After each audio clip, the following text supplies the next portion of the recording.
Frankenstein, cuaca yang sangat dingin dan bertonton lava. Apa kesamaan dari semua hal ini? Semuanya berawal dari Gunung Tambora. Gunung berapi di Indonesia ini memiliki pengaruh yang sangat besar sehingga dampaknya dapat dirasakan di Swiss bahkan setahun kemudian. Dan jaraknya terpisah ribuan kilometer. Tidak lama lagi, kita mungkin akan menghadapi hal yang serupa lagi. Tetaplah di sini karena aku akan mengungkapkan tempat yang tepat di mana letusan berikutnya diperkirakan akan terjadi pada tahun 2025. Pada tahun 1815, Gunung Tambora meletus dengan kekuatan yang tidak pernah terjadi sebelumnya, mengirimkan awan kolosal yang terdiri dari partikel-partikel halus ke atmosfer. Awan ini memantulkan sinar matahari yang menyebabkan pendinginan global dan bahkan tahun tanpa musim panas pada tahun 1816. Suhu udara menurun drastis, panen gagal, dan keluarga-keluarga di seluruh dunia mengalami kekurangan pangan yang diperparah dengan berbagai masalah kesehatan. Fakta menarik, Frankenstein muncul karena cuaca yang sangat dingin pada musim panas tahun 1816. Penulisnya terjebak di dalam ruangan di Swiss dan menulis cerita ini untuk menghabiskan waktu. Namun itulah satu-satunya dampak positifnya. Di Inggris dan Irlandia, orang-orang kesulitan mencari makanan. Hasil panen sangat buruk tahun itu, dan tahun tanpa musim panas ini menelan banyak korban jiwa. Semua karena letusan gunung berapi di Indonesia. Meskipun banyak gunung berapi lain yang meletus sejak saat itu, tidak ada yang memiliki konsekuensi sedramatis Tambora. Namun Profesor Iklim Markus Stoffel dari University of Geneva percaya bahwa potensi letusan serius bukan hanya masalah keberuntungan. Ini hanya masalah waktu, jadi semua tergantung pada kita. Kita bisa duduk santai dan menunggu hal yang tak terelakkan, atau kita bisa mulai bersiap-siap dari sekarang. Letusan di masa depan ini akan terjadi di dunia yang sangat berbeda dengan dunia pada tahun 1815. Tidak hanya planet kita yang kini lebih padat penduduknya, tapi kita juga telah mengalami perubahan tak terelakkan yang memengaruhi kehidupan sehari-hari. Nah, jika kamu berpikir bahwa gunung berapi selalu menjadi sosok yang jahat, pikirkan lagi, gunung berapi sebenarnya memainkan peran penting dalam membentuk planet kita. Gunung berapi membantu pembentukan daratan, pengembangan atmosfer, dan modulasi iklim. Lihat saja Yellowstone misalnya. Ketika lava tebal merembes ke permukaan, lava tersebut menyebar ke seluruh lanskap dan mengubah area tersebut selamanya. Ketika meletus, gunung berapi melepaskan campuran lava, abu dan gas, termasuk karbon dioksida. Tapi jangan khawatir, dibandingkan dengan emisi dari bahan bakar fosil, jumlah yang dihasilkan gunung berapi sangat kecil. Yang benar-benar diawasi oleh para ilmuwan adalah sulfur dioksida, karena dapat berdampak besar pada iklim kita. Ketika letusan gunung berapi besar terjadi, letusan tersebut dapat mengirim sulfur dioksida melambung tinggi ke stratosfer yang berada sekitar 11 km di atmosfer. Sesampainya di sana, ia berubah menjadi partikel aerosol kecil yang menyebarkan sinar matahari, membantu mendinginkan planet ini. Namun efek pendinginan ini tidak langsung terjadi. Partikel-partikel tersebut dapat bertahan selama beberapa tahun dan bahkan beredar ke seluruh dunia.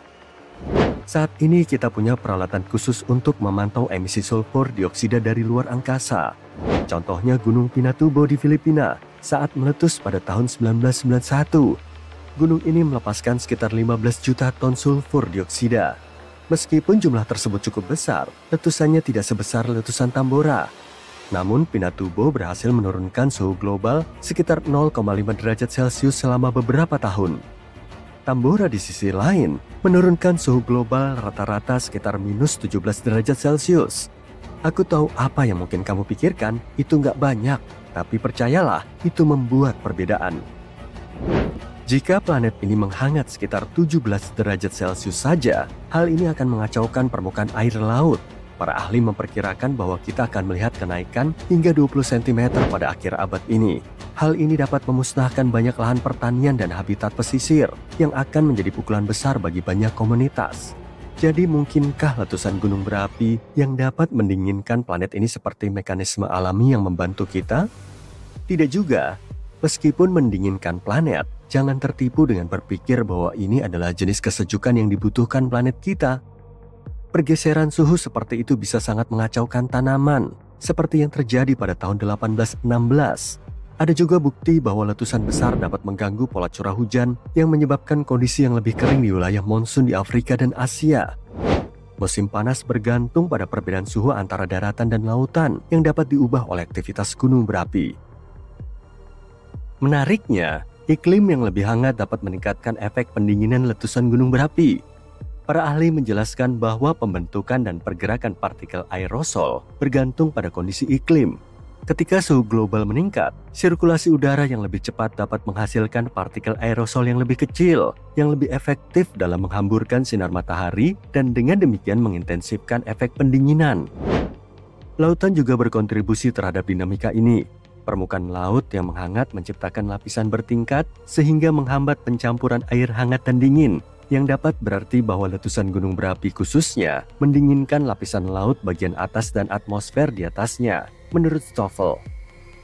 Selain itu, perubahan iklim dapat mempengaruhi sistem gunung berapi secara langsung. Mencairnya es dapat memicu lebih banyak letusan dengan mengurangi tekanan yang memungkinkan magma naik lebih mudah. Selain itu, peningkatan curah hujan yang terkait dengan perubahan iklim dapat meresap ke dalam tanah dan berinteraksi dengan magma yang berpotensi memicu letusan. Meskipun prospek periode pendinginan akibat letusan gunung berapi mungkin terlihat menguntungkan di tengah perubahan iklim, para ilmuwan memperingatkan bahwa efeknya bisa mengerikan. Konsekuensinya langsung bisa sangat parah, terutama bagi sekitar 800 juta orang yang tinggal di dekat gunung berapi aktif. Letusan besar dapat menghancurkan seluruh kota. Misalnya Campi Flegrei yang terletak di dekat Naples, Italia, menunjukkan tanda-tanda peningkatan aktivitas dan mengancam kehidupan sekitar 1 juta orang. Nah, jika kamu berasal dari Oregon, berhati-hatilah karena para ahli mengatakan bahwa negara bagian ini mungkin akan mengalami letusan gunung berapi. Apa kamu takut? Jangan takut. Sebenarnya tidak seseram kelihatannya. Biar kujelaskan alasannya. Ada lebih dari 80 gunung berapi di Oregon. Tapi kita tidak tertarik dengan satu pun dari itu karena ini adalah gunung berapi bawah laut yang kemungkinan besar akan meletus pada tahun 2025. Axial Seamount adalah gunung berapi paling aktif di barat Laut Pasifik.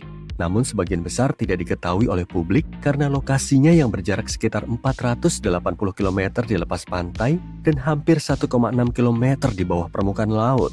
Meskipun letusan yang akan datang diperkirakan tidak akan menimbulkan ancaman tsunami atau gempa bumi yang signifikan di daratan karena kedalaman dan jaraknya dari patahan Cascadia. Data yang dikumpulkan dari mempelajari letusannya dapat meningkatkan pemantauan kita terhadap gunung berapi yang berpotensi lebih berbahaya. Mari kita sebut saja letusan yang bersahabat, oke? Pada kenyataannya, memprediksi letusan adalah upaya yang rumit. Kita sering menjumpai berita utama yang mengkhawatirkan seperti Yellowstone akan meletus. Haruskah kita menanggapi klaim ini dengan serius? Tidak juga. Ya, Yellowstone berada di puncak gunung berapi aktif yang telah mengalami 3 letusan eksplosif besar dalam 2,1 juta tahun terakhir. Letusan terakhir terjadi sekitar 70.000 tahun yang lalu, dengan ledakan yang paling signifikan terjadi sekitar 631.000 tahun yang lalu, membentuk kaldera Yellowstone yang sangat besar. Tentu saja banyak orang yang penasaran apakah Yellowstone akan meletus lagi dan kapan hal itu akan terjadi. Untungnya para ilmuwan menggunakan teknik baru untuk menyelidiki pertanyaan-pertanyaan ini. Sebuah penelitian terbaru menunjukkan bahwa Yellowstone tidak mungkin mengalami letusan besar dalam waktu dekat. Alasannya adalah karena magma di bawah taman ini terbagi dalam jaringan ruang-ruang yang terpisah. Meskipun masih terdapat sejumlah besar magma, namun tidak cukup saling berhubungan untuk mendukung letusan. Penelitian sebelumnya mengusulkan adanya lapisan magma masif di bawah Yellowstone, tapi temuan terbaru ini menantang gagasan tersebut. Untuk mendapatkan pemahaman yang lebih jelas tentang dinamika bawah tanah, para peneliti menggunakan teknik yang disebut magnetotellurics, yang menggunakan medan elektromagnetik alami bumi daripada gelombang seismik. Karena magma adalah konduktor listrik yang baik, metode ini sangat efektif untuk memetakan batuan cair dan memahami aktivitas bawah tanah di daerah vulkanik yang aktif. Dengan menggunakan magnetotellurics, para ilmuwan membuat peta terperinci dari magma di bawah Yellowstone, sehingga mereka dapat membuat prediksi yang lebih tepat tentang letusan di masa depan. Namun bagaimana jadinya jika letusan yang mirip dengan Gunung Tambora terjadi? Pada umumnya akan terjadi kekacauan iklim yang sangat besar. Ya, para ilmuwan terbaik sedang mencari solusi jika hal itu benar-benar terjadi, tapi mereka belum menemukannya. Jadi secara teknis, kita belum siap untuk Gunung Tambora kedua. Tapi untuk saat ini, kita cukup aman. Tidak ada letusan besar yang diprediksi. Iya. Pada Mei 2024, aurora indah yang menghiasi langit malam menunjukkan kekuatan yang dipancarkan badai matahari sebagai radiasi. Tapi terkadang, matahari melakukan hal-hal yang jauh lebih merusak. Yang kumaksud adalah peristiwa partikel matahari. Dalam peristiwa ini, ledakan proton yang berasal dari permukaan matahari bisa melesat seperti lampu sorot kosmik raksasa.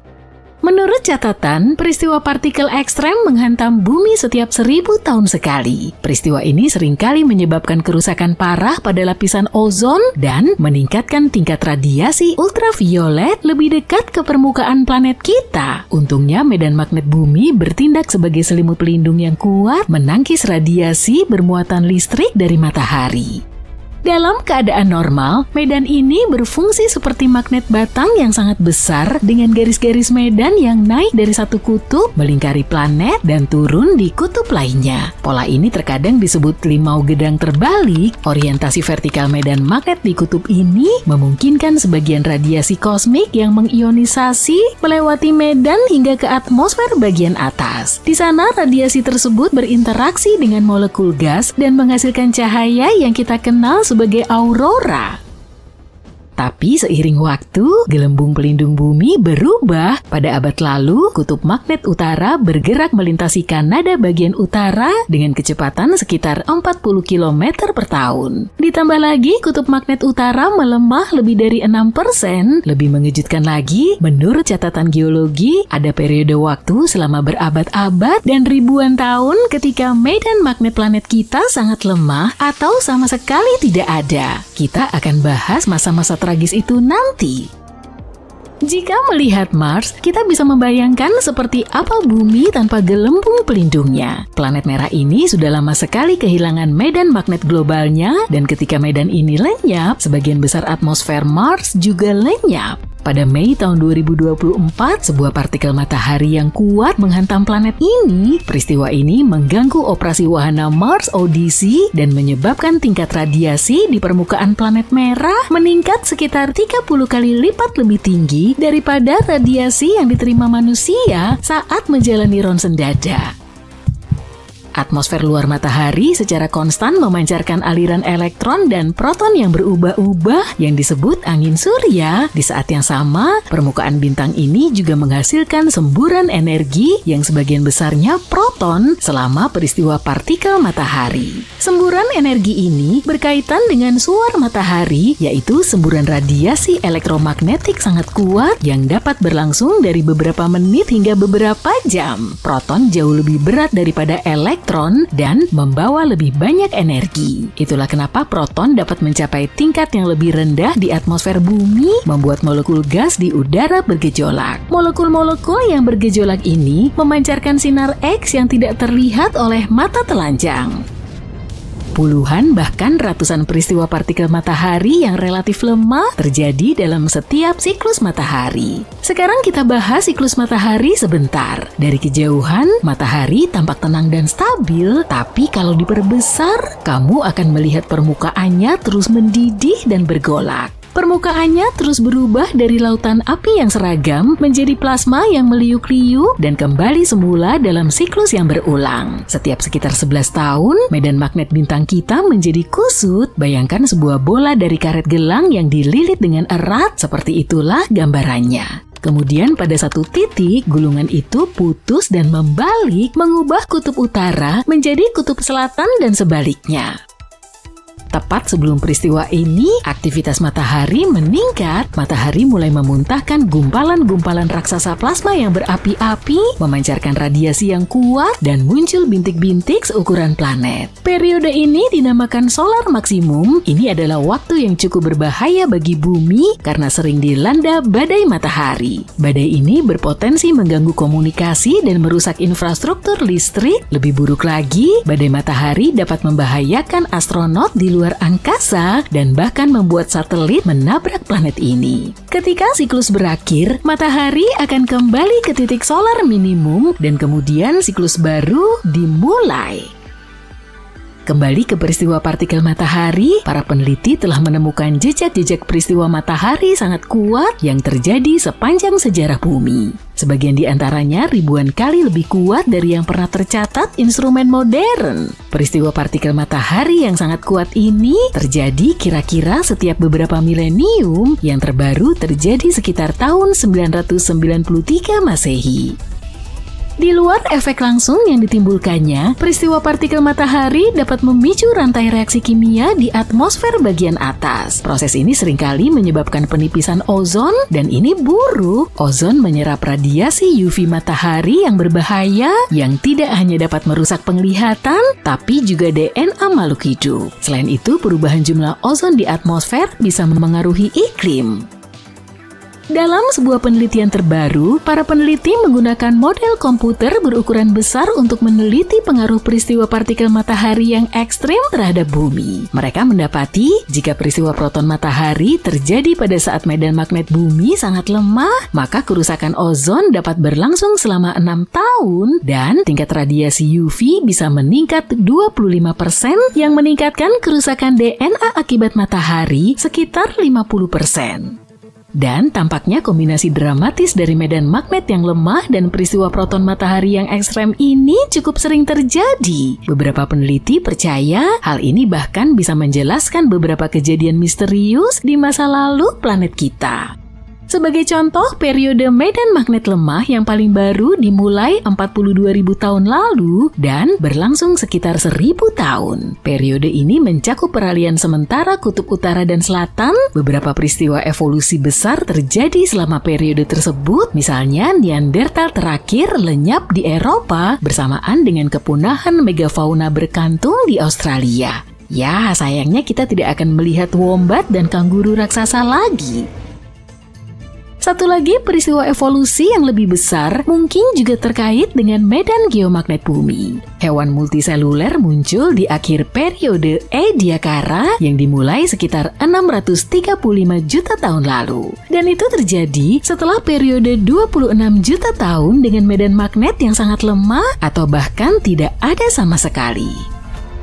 Evolusi yang cepat dari berbagai kelompok hewan dalam ledakan Kambrium sekitar 539 juta tahun lalu mungkin juga terkait dengan tingkat UV yang tinggi dan geomagnetisme. Evolusi simultan dari cangkang tubuh keras dan mata pada beberapa kelompok yang tidak berhubungan mungkin diperlukan untuk mendeteksi dan menghindari sinar UV yang berbahaya.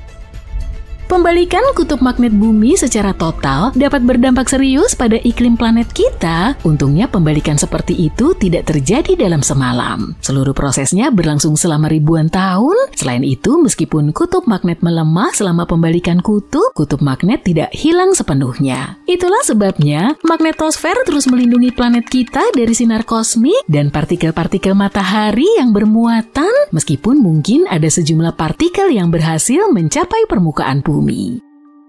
Medan magnet planet kita dihasilkan oleh muatan listrik yang bergerak. Jika suatu material memungkinkan muatan-muatan ini bergerak dengan mudah di dalamnya, maka material itu disebut konduktor. Logam adalah konduktor yang baik dan kita sering menggunakannya untuk menyalurkan arus listrik dari satu tempat ke tempat lain. Dalam hal ini, muatan negatif arus listrik yang disebut elektron bergerak melalui logam. Arus inilah yang menghasilkan medan magnet. Inti luar bumi terbuat dari besi cair dan nikel. Dengan kata lain, ada lapisan-lapisan material konduktor di dalam planet kita. Arus bermuatan terus bergerak ke seluruh inti dan logam cair juga bergerak dan bersirkulasi di sana menghasilkan medan magnet.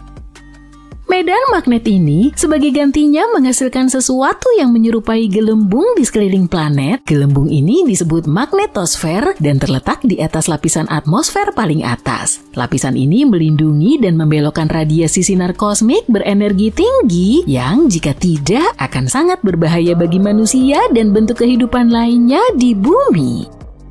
Magnetosfer juga berinteraksi dengan ionosfer, yaitu lapisan atmosfer planet kita yang mengandung banyak ion dan elektron bebas dan mampu memantulkan gelombang radio. Interaksi antara kedua lapisan ini dan angin surya bermuatan magnet adalah apa yang disebut oleh para ilmuwan sebagai cuaca antariksa. Angin surya biasanya ringan dan tidak terjadi cuaca antariksa sama sekali. Pada masa lalu, dari tahun 774 hingga 775, bumi dihantam oleh ledakan radiasi yang luar biasa. Ledakan energi yang luar biasa ini meninggalkan jejak. Cincin pohon dari tahun itu menunjukkan tingkat radioaktif yang terlalu tinggi. Tapi, apa sebenarnya penyebabnya? Para ilmuwan cenderung berpikir bahwa penyebabnya adalah suar matahari. Beberapa orang berpikir mungkin supernova besar yang menyebabkan ledakan radiasi. Tapi, astronom Phil Plait mengatakan bahwa jika memang demikian, jaraknya seharusnya kurang dari 1000 tahun cahaya dan sangat terang. Tapi tidak ada catatan tentang hal itu, tidak ada bintang maut yang terang dan berkilau yang terlihat. Setelah mengamati karbon radioaktif dan berilium dalam cincin pohon, para ilmuwan mengesampingkan berbagai kemungkinan lain. Pada awalnya mereka menduga tabrakan antara bintang neutron atau bintang neutron dengan lubang hitam. Tabrakan seperti ini menghasilkan ledakan sinar gamma yang sangat cepat tanpa pertunjukan cahaya. Dan hal ini sangat cocok dengan bukti-bukti yang ada. Tapi tabrakan semacam ini sangat jarang terjadi. Plait berpikir bahwa kecil kemungkinannya ini adalah jawabannya. Menurutnya kita seharusnya hanya bisa melihat salah satu dari peristiwa ini di galaksi kita sekitar 1 juta tahun sekali. Jadi kalau ada yang terjadi 200 tahun yang lalu, itu sangat luar biasa. Para ilmuwan sangat khawatir dengan peristiwa langka ini. Jika terjadi lebih dekat dengan bumi, maka akan mengacaukan kehidupan di planet kita. Bahkan jika jaraknya ribuan tahun cahaya, peristiwa serupa hari ini bisa menyebabkan kekacauan pada semua sistem elektronik yang kita andalkan. Jadi untung saja semburan sinar gamma itu sangat jarang terjadi. Karena jika lebih sering terjadi, bumi mungkin akan mengalami kesulitan. Kamu mungkin berpikir bahwa jika planet kita dapat bertahan dari ledakan radiasi besar, maka planet kita dapat dengan mudah bertahan dari sesuatu yang tidak terlalu menakutkan, misalnya belalang. Maaf untuk mengatakannya, tapi itu tidak sepenuhnya benar. Pada tahun 1874, saat musim panas yang terik di Kansas, banyak hal yang berubah menjadi aneh. Belalang, ataukah harus kukatakan belalang juta, menyerbu Great Plains tidaklah sulit. Mereka datang seperti badai, menyelimuti rumah-rumah, pepohonan, dan bahkan kereta api yang sedang lewat. Serangga-serangga ini memiliki misi untuk membuat kekacauan.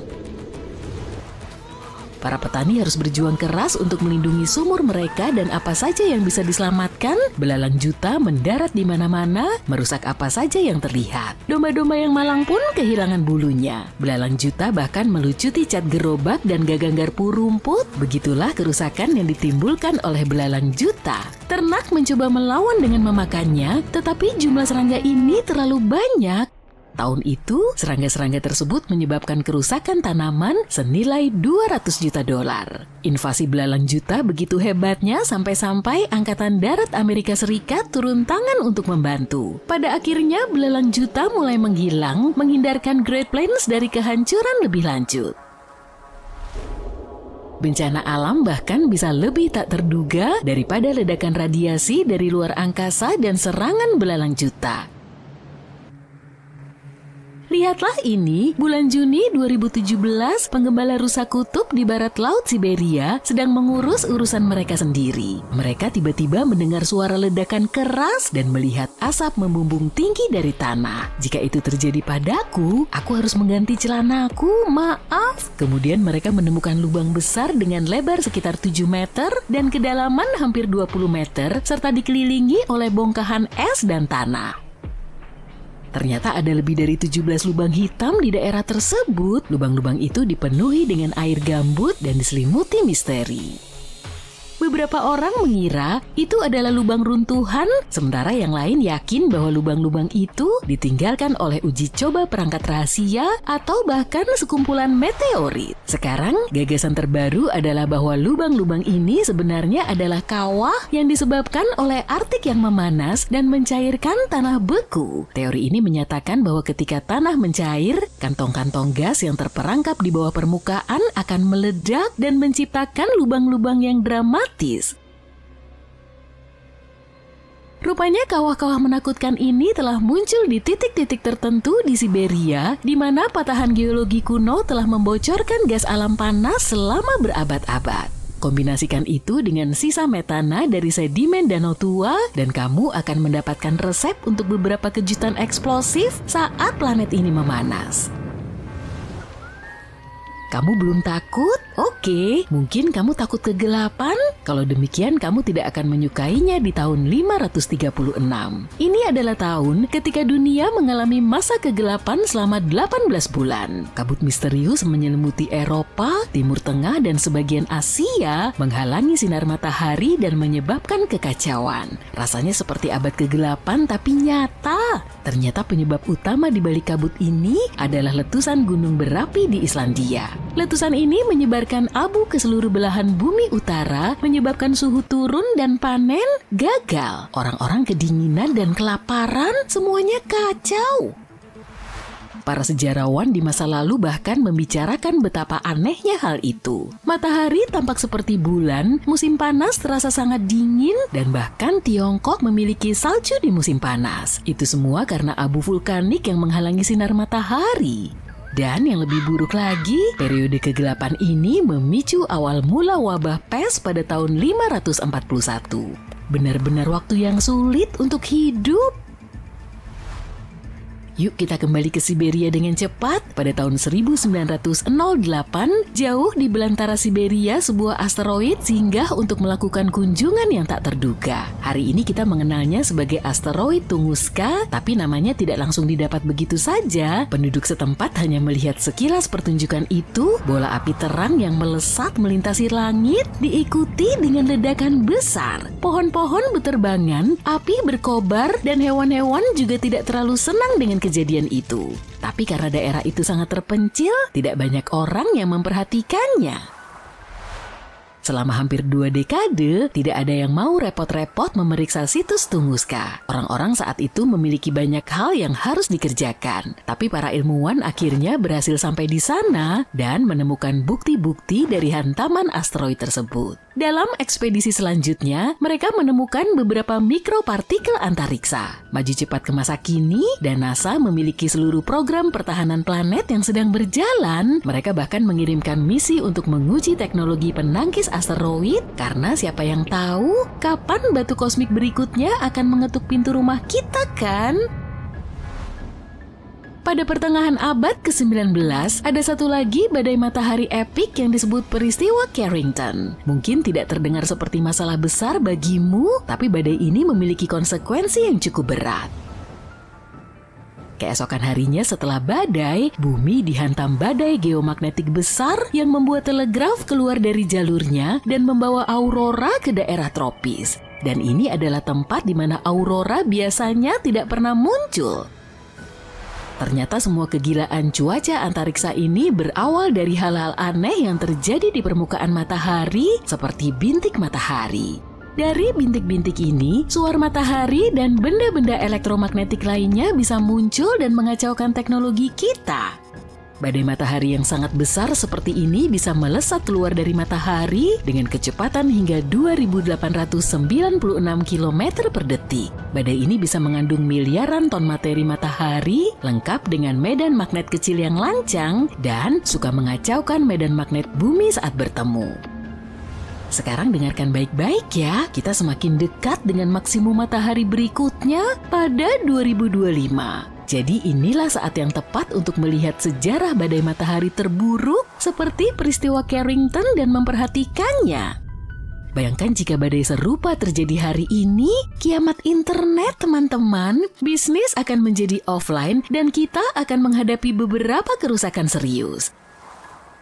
Untungnya badai matahari besar ini tidak terlalu sering terjadi, tapi cuaca luar angkasa sulit diprediksi, jadi siapa yang tahu kapan badai berikutnya akan melanda. Pada akhir Desember 2021, gunung berapi bawah laut dengan nama yang cukup eksotis, Hunga Tonga, terbangun setelah beberapa tahun tertidur. Gunung ini bangun dengan begitu banyak energi dan kekuatan, sehingga orang-orang mendengar letusan dari jarak lebih dari 177 km. Kemudian ia kembali tidur, tapi beberapa minggu berikutnya, ia bangun lagi dengan kekuatan 7 kali lebih besar dari yang pertama kali. Letusan ini memecah pulau di atasnya menjadi 2 bagian. Badai petir yang terjadi akibat letusan ini adalah yang paling dahsyat dalam sejarah. Gelombang suara dari letusan itu menjalar ke seluruh planet beberapa kali. Seseorang bahkan mendengar suara dentuman keras di Alaska. Dan ini merupakan tsunami besar pertama yang diketahui sejak zaman purba. Tsunami ini merenggut nyawa 2 orang hingga ke Peru dan menyebabkan masalah bagi 2 nelayan di California. Tapi bukan hanya itu saja. Letusan ini bisa mengubah pola cuaca di bumi selama bertahun-tahun. Kalian bisa melihat buktinya pada musim panas tahun 2024 yang diramalkan akan menjadi lebih basah dari biasanya. Para ilmuwan percaya bahwa letusan ini disebabkan oleh gas yang menumpuk hingga mencapai titik kritis. Berbagai mineral termasuk anhidrit, kuarsa, dan sulfida menumpuk selama beberapa bulan hingga memblokir jalur aliran dan menutup gas di dalam Hunga Tonga. Biasanya, ketika gunung berapi meletus, asapnya menyebabkan efek pendinginan sementara pada permukaan bumi. Tapi letusan Hunga Tonga berbeda. Letusan ini tidak menghasilkan banyak asap, namun melepaskan uap air dalam jumlah yang sangat besar, kira-kira setara dengan 60.000 kolam renang Olimpiade. Panas yang hebat dari letusan tersebut mengubah sejumlah besar air laut menjadi uap, yang kemudian melesat tinggi ke atmosfer. Semua uap air tersebut berakhir di stratosfer, lapisan atmosfer yang terlalu kering untuk membentuk awan atau hujan. Para ilmuwan tidak punya pengamatan letusan gunung berapi seperti Hunga Tonga untuk memprediksi dampaknya terhadap pola cuaca kita. Mereka juga tidak dapat mengetahui dengan pasti berapa lama efek ini akan berlangsung. Ini karena satu-satunya cara untuk mengukur uap air stratosfer adalah dengan satelit, yang baru ada sejak tahun 1979 dan tidak ada letusan yang serupa dengan Hunga Tonga dalam kurun waktu tersebut. Para ahli dari berbagai negara mulai menganalisis data satelit tepat setelah letusan Hunga Tonga. Mereka ingin mengetahui berapa lama uap air akan bertahan di stratosfer, kemana uap air akan pergi, dan yang paling penting, apa dampaknya bagi planet ini. Hasil besar pertama dari letusan tersebut, setidaknya sebagian, adalah lubang besar di stratosfer yang bertahan selama beberapa bulan pada tahun 2023. Pada saat lubang itu muncul, uap air telah mencapai stratosfer kutub di atas Antartika. Pada tahun-tahun berikutnya, tidak akan ada cukup uap air yang tersisa untuk memperbesar lubang ini. Sepertinya, Hunga Tonga hanya akan memberikan dampak minimal pada suhu rata-rata global. Namun, ada beberapa dampak regional yang mengejutkan dan bertahan lama. Salah satu model ilmiah memperkirakan musim dingin yang lebih dingin dan lebih basah di Australia bagian utara hingga sekitar tahun 2029. Di Amerika Utara, model ini memprediksi musim dingin yang lebih hangat dan Skandinavia bisa mengalami musim dingin yang lebih dingin. Namun, ini hanyalah satu studi dan satu pendekatan untuk memahami bagaimana letusan Hunga Tonga dapat mengubah cuaca kita. Kita memiliki setidaknya satu contoh dari sejarah ketika letusan gunung berapi mengubah dunia. Lebih dari 2 abad yang lalu, pada tahun 1815, Gunung Tambora meletus dan menyebabkan tahun tanpa musim panas. Pada tahun berikutnya, musim dingin menjadi sangat dingin dan basah di seluruh Eropa dan Amerika Utara. Sebuah penelitian terbaru menegaskan bahwa suhu di tahun 1816 tidak akan sedingin ini tanpa adanya letusan gunung berapi. Dampak langsung dari letusan tersebut sangat dahsyat, dengan tsunami yang menghancurkan rumah-rumah, merenggut 10.000 nyawa dan 80.000 lainnya jatuh sakit setelahnya. Letusan Gunung Tambora merupakan salah satu yang terkuat dalam 1000 tahun terakhir. Letusan ini mengeluarkan sejumlah besar sulfur dioksida ke stratosfer yang dengan cepat menyebar ke seluruh dunia. Hal ini mengakibatkan tahun terdingin setidaknya dalam 250 tahun terakhir. Pada bulan Mei, embun beku memusnahkan sebagian besar tanaman di New York, Massachusetts, New Hampshire, dan Vermont. Pada bulan Juni, salju tebal menutupi tanah di Albany, New York, dan Danisville, Maine, dan New Jersey mengalami cuaca beku selama 5 malam berturut-turut. Suhu dingin terus berlanjut hingga akhir musim panas yang seharusnya merupakan musim panen. Pada bulan Juli, danau dan sungai masih membeku hingga ke barat laut Pennsylvania dan embun beku bertahan di Virginia hingga akhir Agustus. Suhu akan turun dari suhu tertinggi di atas normal pada musim panas hingga mendekati titik beku hanya dalam beberapa jam. Cuaca benar-benar tidak dapat diprediksi. Harga makanan meroket. Harga gandum untuk kuda yang merupakan moda transportasi utama juga meningkat tajam. Beberapa orang percaya bahwa situasi ini mengilhami Carl Drees untuk menciptakan sepeda pada tahun 1817 sebagai metode transportasi alternatif.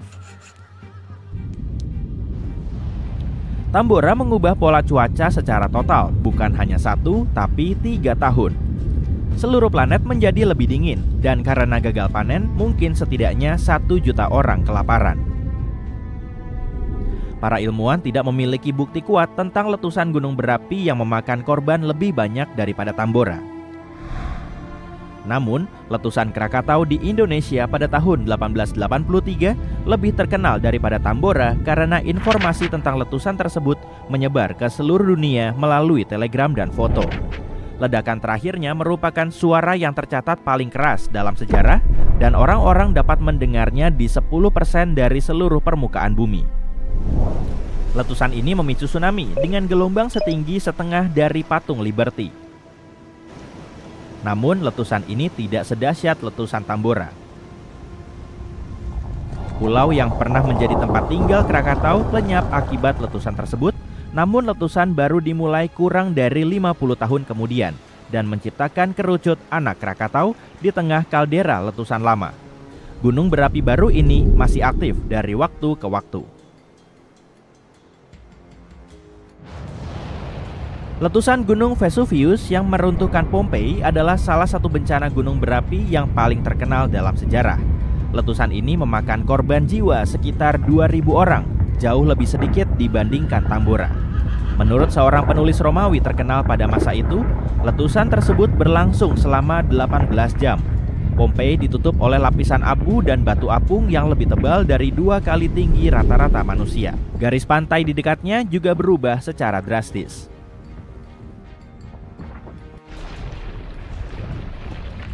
Di dunia saat ini, efek setelah letusan gunung berapi seringkali lebih berbahaya daripada letusan itu sendiri. Berkat kemajuan teknologi, kini kita dapat memprediksi letusan gunung berapi dengan lebih akurat dan melakukan langkah-langkah keselamatan seperti evakuasi dan pembatalan penerbangan.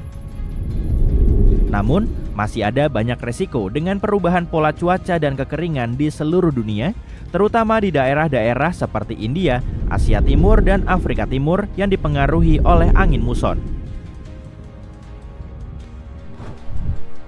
Letusan gunung berapi juga bisa memiliki efek yang mungkin tidak kita duga, seperti evolusi dinosaurus.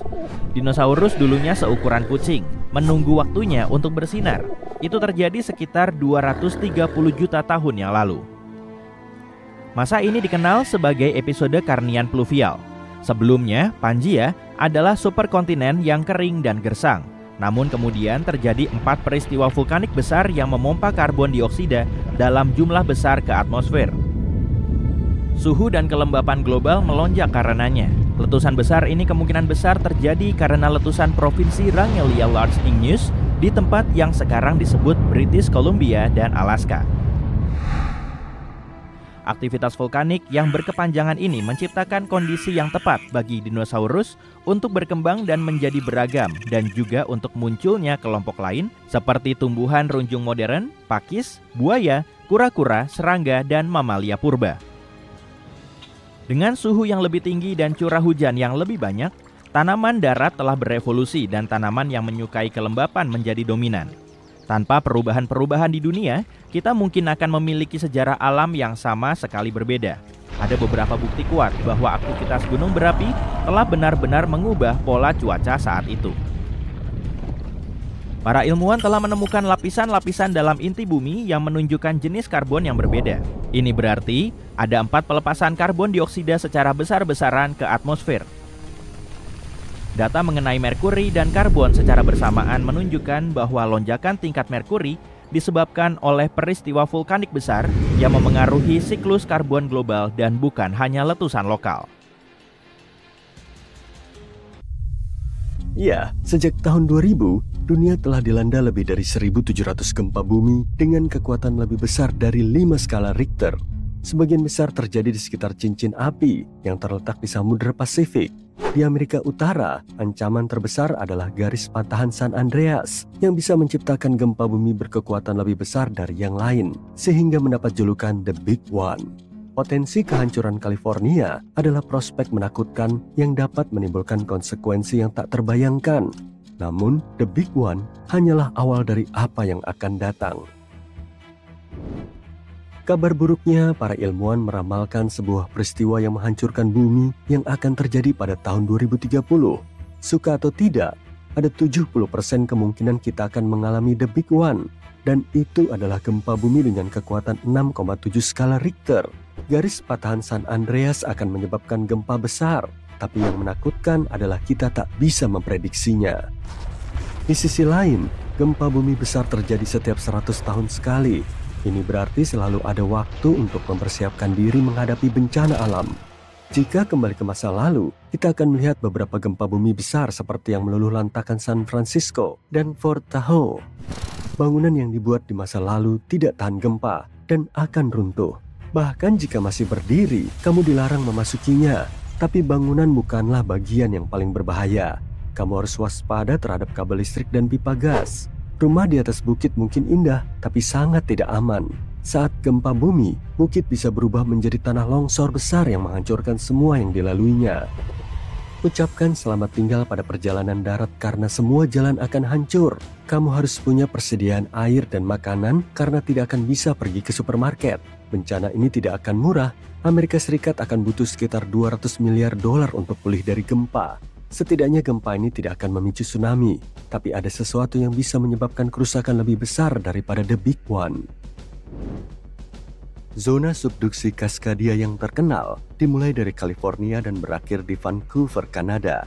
Garis patahan San Andreas tidak ada apa-apanya dibandingkan zona ini. Ia dapat menyapu bersih seluruh wilayah pantai dari muka bumi. Sungguh mengerikan. Zona subduksi adalah lempengan tektonik yang dipaksa bertumpuk dengan lempengan lain dan terus saling tarik-menarik. Salah satunya disebut lempengan Amerika Utara dan satunya lempeng Juan de Fuca.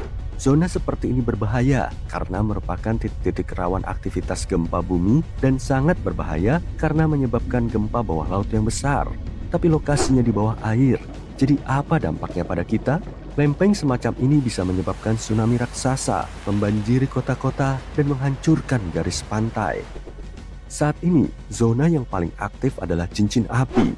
Zona Cascadia memang kurang aktif, tapi zona ini seperti binatang buas yang tengah tertidur dan bisa bangun untuk menghancurkan segala sesuatu yang dilewatinya, menyebabkan gempa bumi dahsyat. Terakhir kali semua tekanan ini dilepaskan adalah pada tahun 1700. Tidak seperti gempa San Andreas, gempa satu ini akan menyebabkan tsunami masif dan guncangan yang jauh lebih besar. Semoga saja kamu sedang berkemah di lapangan terbuka saat itu, karena sebagian besar bangunan dan jembatan kemungkinan besar akan hancur. Selain itu, bersiaplah untuk gempa susulan, karena dampaknya akan sangat buruk. Alam juga tidak akan luput dari bencana ini. Tanah longsor akan mengubah habitat hewan, bahkan tempat tinggal kita akan berubah selamanya. Untungnya, masih ada harapan dan para ilmuwan melakukan semua yang mereka bisa untuk memastikan keselamatan kita. Aturan baru diterapkan. Setiap bangunan baru harus mampu bertahan dari guncangan besar. Mereka mengembangkan sistem peringatan modern dan setiap infrastruktur baru harus mengikuti pedoman tahan gempa yang ketat. Lempeng Juan de Fuca dan lempeng Amerika Utara saling mengunci. Tapi tidak akan selamanya seperti itu. Ketika lempeng tersebut terbuka, bersiaplah untuk guncangan besar. Semakin dekat lokasimu dengan pusat gempa, semakin besar kerusakan yang akan kamu alami. Namun, meskipun beruntung berada jauh dari pusat gempa, kamu mungkin masih akan merasakan guncangan selama beberapa waktu. Jika kita bandingkan zona subduksi Cascadia dan patahan San Andreas, kita akan melihat betapa jauh lebih berbahayanya zona Cascadia. Pada tahun 1994, terjadi gempa berkekuatan 6,7 skala Richter di daerah Northridge, dekat patahan San Andreas. Sayangnya banyak yang tidak selamat dan sebagian lagi terluka. Saat itu bangunan belum kuat dan tahan gempa, jadi banyak diantaranya yang rusak. Zona subduksi Cascadia berpotensi menyebabkan gempa berkekuatan 9 skala Richter. Gempa 6 skala Richter memiliki kekuatan sekitar 20 juta kilogram dinamit. Sedangkan gempa 9 skala Richter memiliki kekuatan 20 triliun kilogram dinamit. Gempa terkuat yang pernah tercatat terjadi di Chili. Kekuatannya mencapai 9,5 skala Richter dan menghancurkan hampir semua hal. Katakanlah kamu selamat dari gempa, perjuangan masih jauh dari selesai. Segera setelahnya, tsunami besar akan menghantam dengan gelombang yang mungkin mencapai hingga 30 meter di beberapa area. Ini sangat berbeda dengan gempa San Andreas yang tidak menghasilkan gelombang signifikan. Ucapkan selamat tinggal pada tamanmu yang indah karena air asin akan merusak pohon dan tanaman dan mengubah lingkungan untuk jangka waktu tertentu. Satu-satunya hal positif adalah kamu tidak butuh dekorasi Halloween karena semua pohon yang mengering akan menyerupai hutan angker. Kombinasi gelombang, gempa, dan luasnya area ini akan membuat bencana alam ini jauh lebih berbahaya daripada yang disebabkan oleh patahan San Andreas atau yang disebut The Big One. Gempa yang mirip dengan ini terjadi sekitar 300 tahun lalu. Lebih banyak lagi tercatat dalam 3.500 tahun terakhir yang membuktikan bahwa gempa-gempa ini terus terjadi tiap 4 hingga 600 tahun sekali. Jadi secara teknis, kita punya waktu sekitar 100 hingga 300 tahun sebelum gempa besar berikutnya terjadi. Kita masih belum tahu bagaimana pola zona subduksi Cascadia karena baru ditemukan pada tahun 1970. Zona ini sangat menakutkan karena dapat menyebabkan gempa bumi besar. Zona ini ditemukan secara tidak sengaja ketika para peneliti mempelajari cincin api. Mereka ingin tahu apakah area ini pernah menyebabkan bencana di tahun-tahun sebelumnya. Dan buktinya ada di depan mata. Di Washington, ada sebuah hutan horor yang tidak pernah ditumbuhi apapun selama bertahun-tahun. Ketika peneliti menguji tanahnya, mereka menemukan kandungan garam yang sangat banyak. Mereka menyimpulkan penyebabnya adalah tsunami besar. Para ahli masih belum tahu kapan hutan itu hancur. Tapi untungnya, Jepang menyimpan catatan gempa bumi raksasa yang memiliki efek serupa. Gempa itu terjadi pada tahun 1700. Ada kemungkinan 1:3 bahwa gempa berikutnya akan terjadi pada tahun 2050.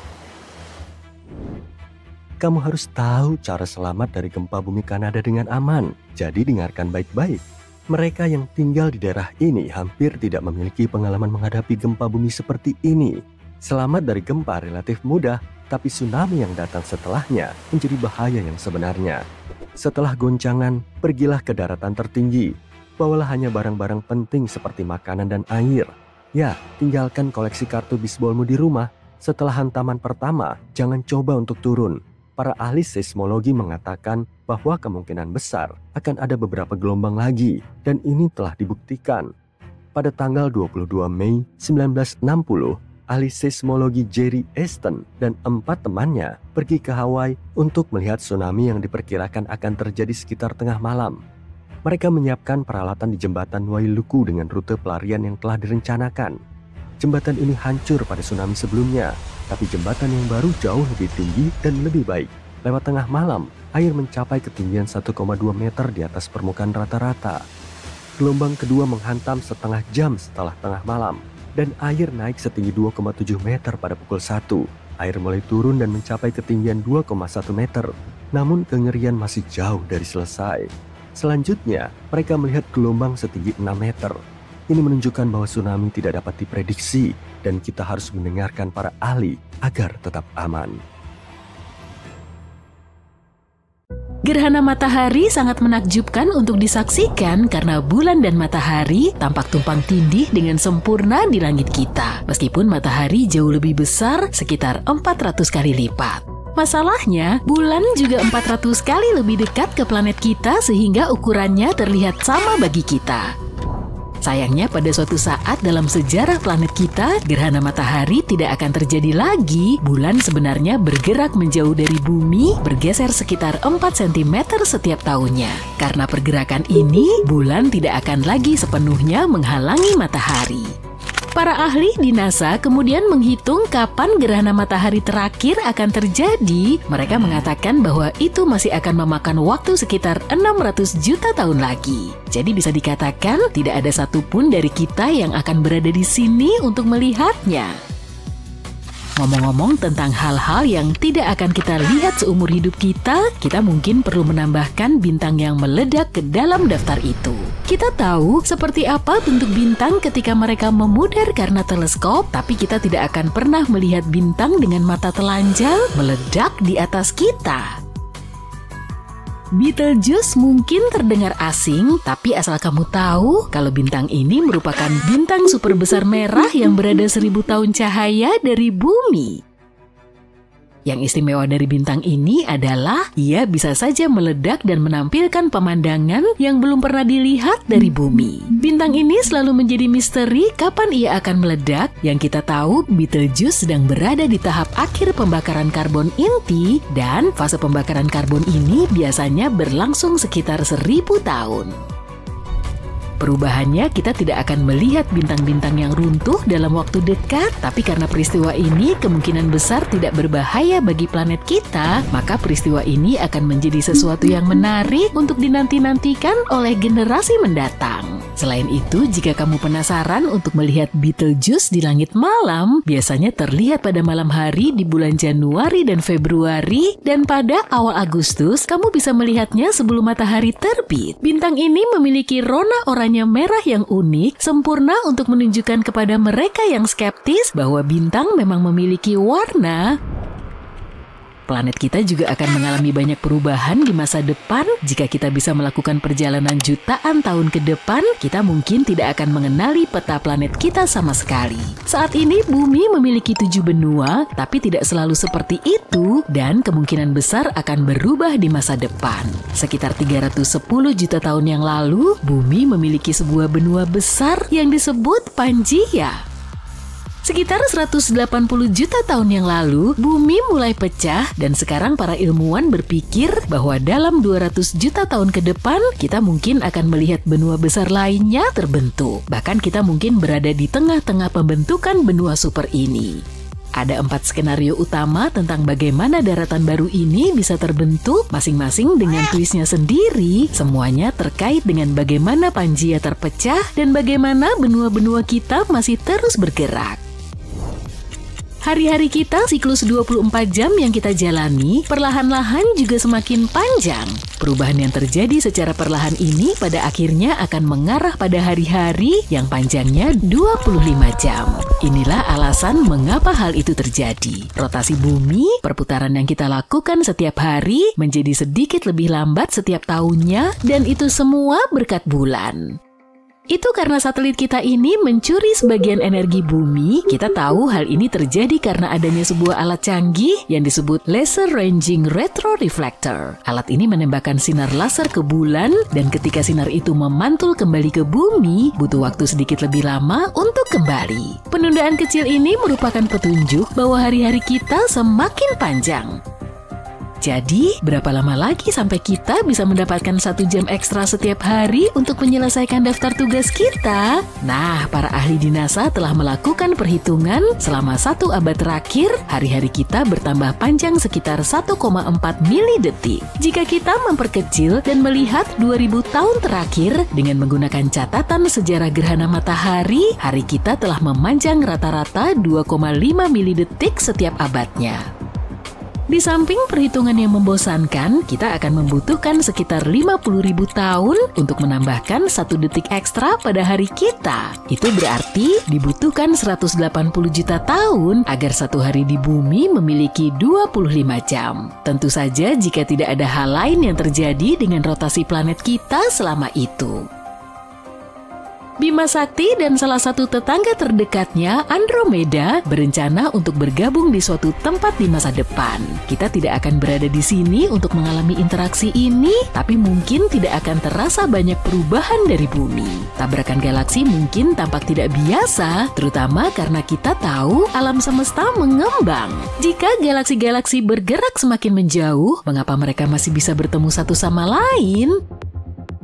Galaksi-galaksi yang dekat tidak melayang-layang begitu saja, mereka saling mempengaruhi satu sama lain berkat gravitasi. Itulah alasan mengapa Bima Sakti dan Andromeda bergerak mendekat dengan kecepatan sekitar 300 km per detik. Kalau kita menghitungnya, berarti tabrakan keduanya baru akan terjadi 4,5 miliar tahun lagi. Dan kemungkinan besar keduanya akan berpapasan secara perlahan tanpa ada perubahan yang bisa dirasakan dari dalam tata surya.